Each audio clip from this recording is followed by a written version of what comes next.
Cette vidéo va parler de mon week-end avec Elena à Paris.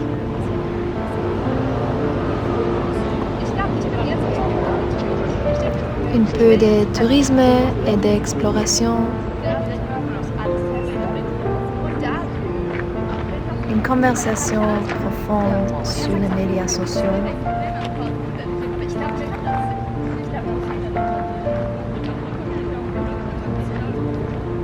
L'amour de soi, les relations et les changements.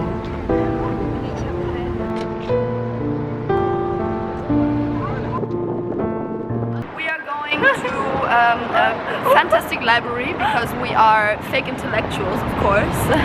Real No, you're a ones, real come one. on. You We're and your smart- boyfriend are real. We're smart women. And we're passing the Louvre.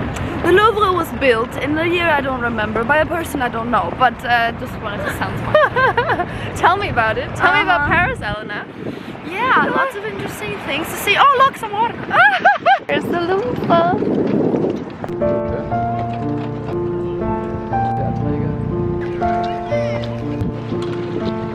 Does look good. Okay.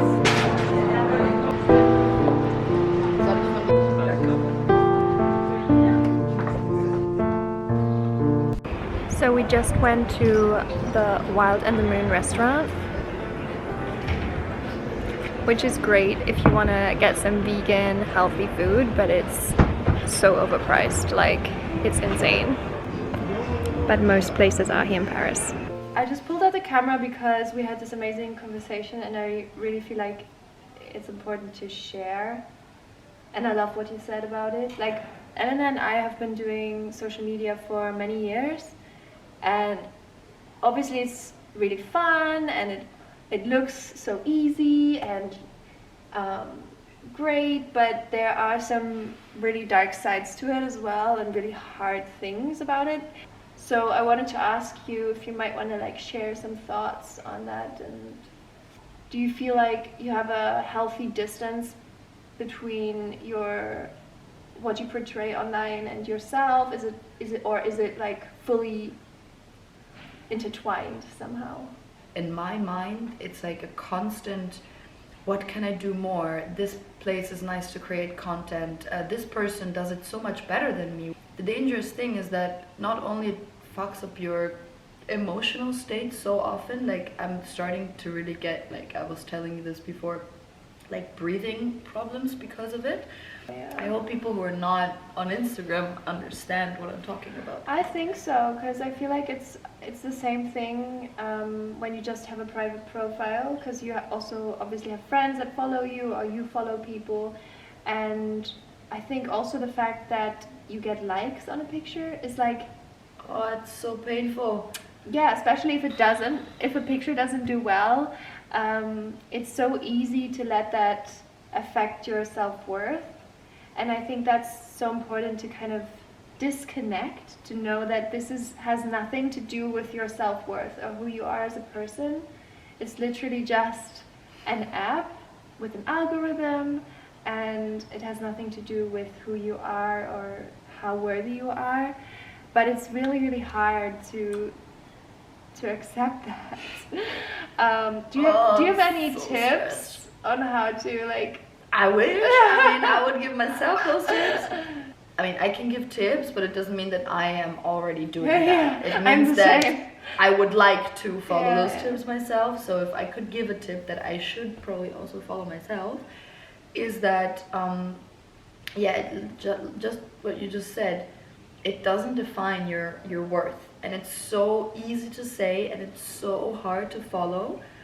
Because you look at those numbers, and I mean, I started, for example, hiding all the like counts on my pictures now, because and I don't want to see it. Sorry to stop you there, but for anyone who doesn't know Elena, like she got very like famous kind of in Germany through a show called Germany's Next Top Model.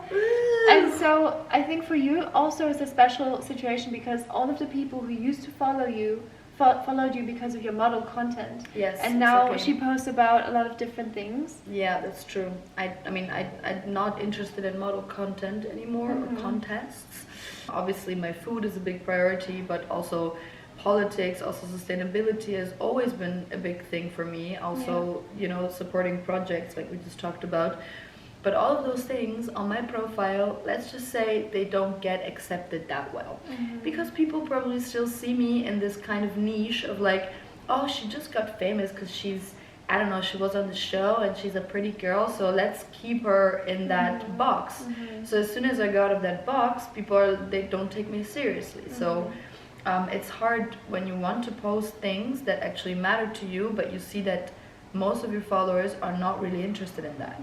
And I'm not saying that it's my followers' fault. I think it's me who I just need to, as you told me, I need to stay true to what I really want to do. But it's been like mentally so challenging that I almost don't want to do it anymore, you know? And it's just, I don't really know what to do, because I can't stop Instagram because it is my life's work until now. I mean, I've been building up that platform for 6 years. It's my main source of income.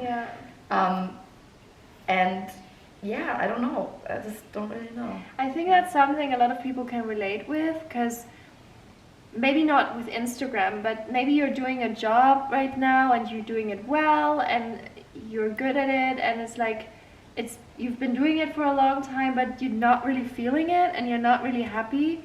And then being able to say, okay, I'm going to stop this and try something new can be so scary. And you said something really, really beautiful before when we talked. You said, you know, there might be 1,000 things you can do that seem smart in your job, but if it doesn't feel good to you, then it's not smart for you, because you're literally just wasting energy in it.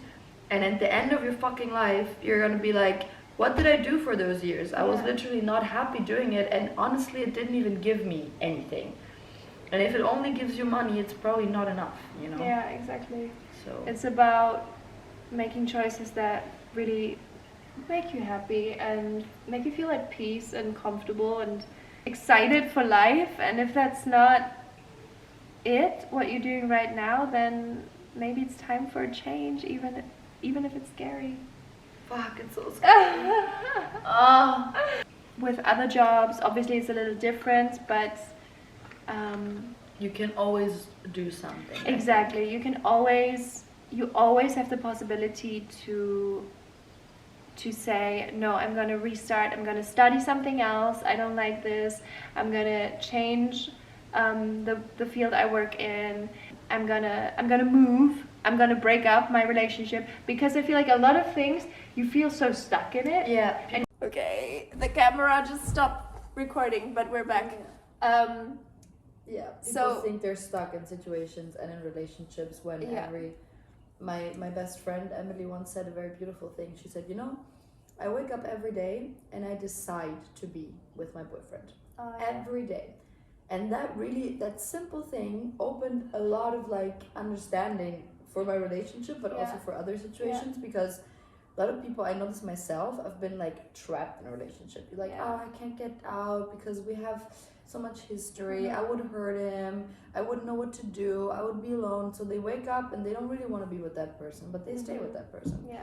But you can decide every day. Yeah, and this is so important. I'm the kind of person, I think a lot in, how do you say that? But when I make a decision, I think it's a final decision. So whatever that might be, if it's like, oh, we're gonna meet on Monday at 8, or I want to be in a relationship with you, or I'm gonna study this and this, it's a final decision. And it's so hard for me to say like, oh, I actually don't feel like it anymore, I want to change my mind. But that's okay, and that's important to question and to be like, does this still feel good? And if not, then feel free to change it up. And people who don't accept that, they can leave, because it's important to allow this change as well. For sure. This is also something, I'm not sure if you know this, but sorry, I have to just add this. But have you ever experienced a relationship where someone said, oh my God, you changed, but like in a negative way? Yeah. Me too. And I think it's so wrong, because that implies that change is something bad. You're not the old Elena. You changed. Thank God. Thank God I fucking changed. If I would be still the Elena from like 5 years ago, I would be... No. I mean, yeah, it's nice to think about it like that, you know, and not to compare yourself, because I honestly I don't have that much the problem of comparing myself with other people, like on a physical level, for example.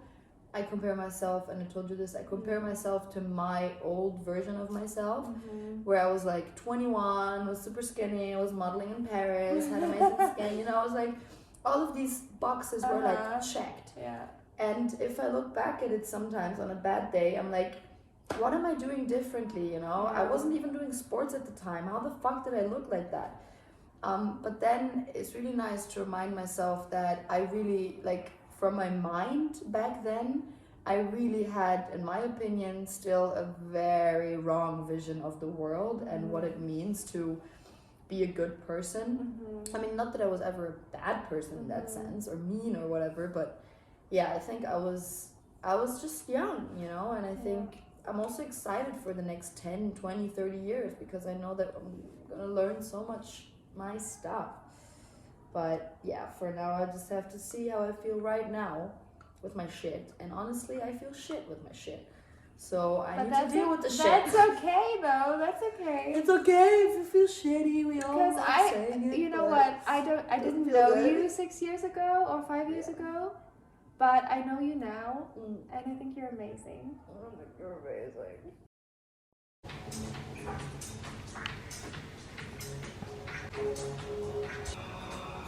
So we're going shopping!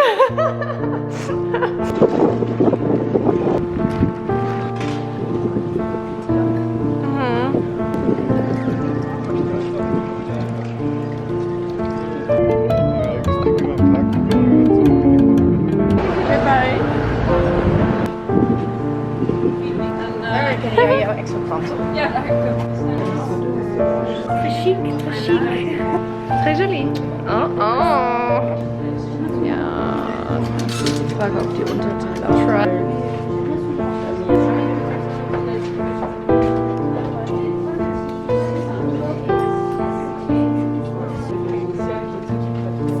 We love. Wee. Yes. Oh.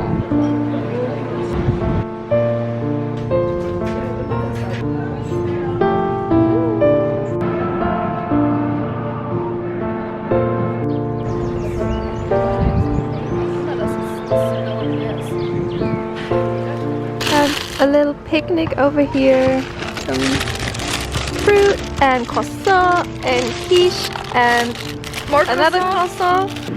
Sieht aus, als wäre ich hier so im Urlaub mit dieser Palme im Hintergrund. Stimmt, wie awkward, dass eine Palme hier chillt. Dass eine Palme hier chillt. Frédéric Chopin Wild.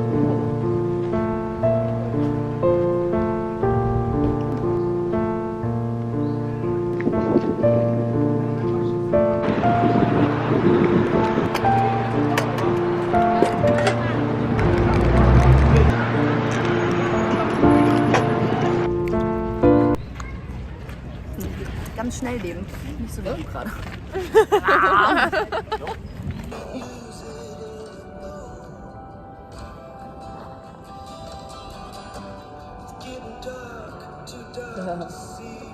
Das ist so einfach für mich, wenn ich so Low Day habe, dann schaue ich mir so ein Video an und denke so, es ist so live, ja. Ja, oder auch einfach the memory that every day can be like this. In your head it's always just True. Das ist so krass, man vergisst das halt voll oft, finde ich. klar. Aber das ist halt, unser Gehirn ist auch einfach eine sehr ausgeklügelte Maschine. Also die ist da, um Probleme zu finden und zu lösen und zu finden und zu lösen. Ab und zu einfach mal sagen, nö. Wise words. Ja, das From my little memory book. Knock, knock, knocking on heaven's door.